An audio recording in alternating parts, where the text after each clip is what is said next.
Hey friends, today I get to do an updated review of a product that I reviewed on this channel just a couple years ago, the Ignis Pixel 80 HD programmable Poi. Drex here from DrexFactory.com, and today we're going to be drilling down the features, ease of use, durability, battery life, and many other things about these programmable Poi. If you could, please join my notification squad by clicking on the subscribe button and then the little notification bell. This way you find out exactly when I drop a new video. And of course, before we dive in, I just want to give a shout out to the friends of the channel. Big thanks to Darkmonk, Flowtoys, LMF Props, Spinballs, and Ultrapoi for helping to make the videos on this channel possible.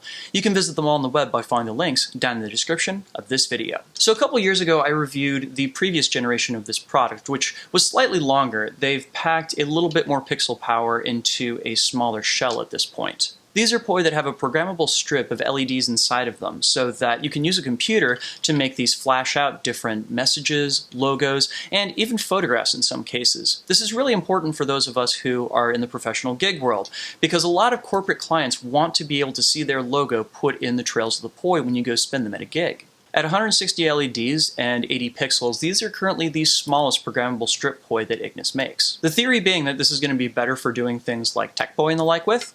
So, do they actually work that way? Well, let's dive in. Let's talk a little bit about the feature set. One of the things that I really loved about the first generation of Ignis Poi is that they weren't difficult for me to figure out, even without any instructions whatsoever. And I'm pleased to report that they have held on to this great user interface in this second generation too. I am also pleased to report that at long last, they have added a Mac-compatible program for programming these Poi. Hallelujah! Without a doubt, my biggest gripe with the last generation of this product was that it was only PC compatible. I actually had to set up a virtual Windows box inside of my Mac in order to program them. It drove me nuts. Now, I will say that as much as I love the fact that they have a Mac program on this now, I think the user interface could use just a little bit of work. In particular, being able to add images from the window itself rather than having to go up to the menu to do it would be really helpful. In addition, having a way that you can select a program to either end or repeat endlessly would also be super helpful. If for no other reason, then now they have this program set to be able to program a series of images to a song.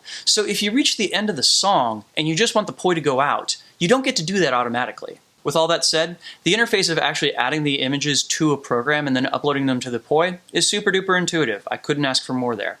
I've got to say, one of the things I also really appreciate about how Ignis sets up their Poi is not only do you have access to all of the programs that you've created, but you also have access to all of the individual photographs and images that make up those programs. So for instance, if you know exactly which slot you've put a particular image in, you can select that and have that appear without having to access the program that it's a part of, which I like the flexibility of that. If they would have one major and unavoidable Achilles heel, it is the tether.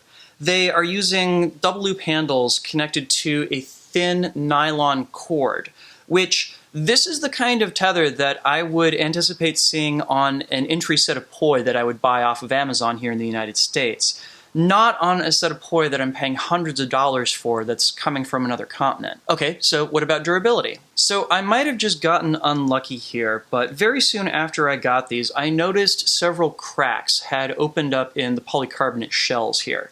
I don't know if they're in any immediate danger of breaking open, but it was still kind of dismaying to see that right off the bat. Beyond that, I haven't really had any problems with dead pixels or anything. That tends to be a problem with these products as they grow older, so I will keep running around with them and I will let you guys know if any other problems show up. Okay, so let's talk about battery life for a second here. So as some regular viewers may know, I have a regular test that I use on the batteries of every LED Poi that I come across. Namely, I program it to go to full white and stay on full white as bright as it can for as long as it can. And I time to see how long that lasts. So with these Ignis Poi, I got 20 minutes out of them at full brightness with white light. Now, that said, if you own a set of programmable strip Poi like these, you know that the batteries just do not last long if you use white for anything with them. One of those programming hacks that you use with any set of programmable strip Poi is that you try to avoid using white whenever possible.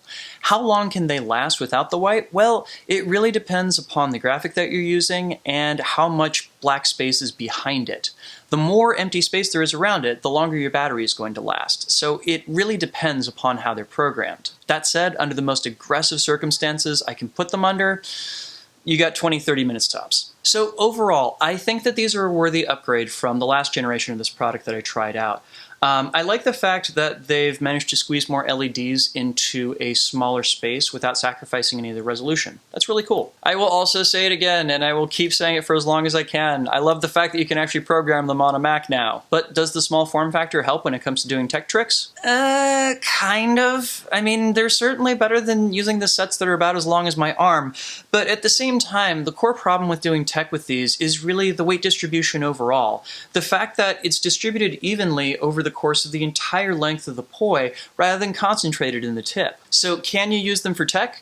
I mean, yes, especially stuff that's like hybrids and anti-hybrids and all that stuff related. But anything that requires a lot of stalling and everything, you're going to find that the weight distribution is working against you, making them look very pretty or clean. And I think that's just baked into what the Poi are. So overall, this is a great second generation of this product. They held onto the stuff that was really great about the first generation, and they have improved upon it. Now they just need to add better tethers and, you know, clean up the program just a little bit. So that is my assessment of the Ignis Pixel. The Ignis 80 HD is available at ignispixel.com for $690 a pair.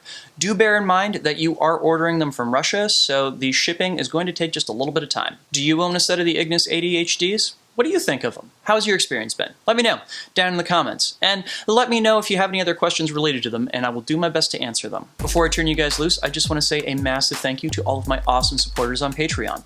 You guys are the reason that I'm able to keep making these videos, so thank you so much. And if you would like to support me and don't currently, you can head on over to patreon.com/DrexFactorPoi and sign up to contribute to making these videos.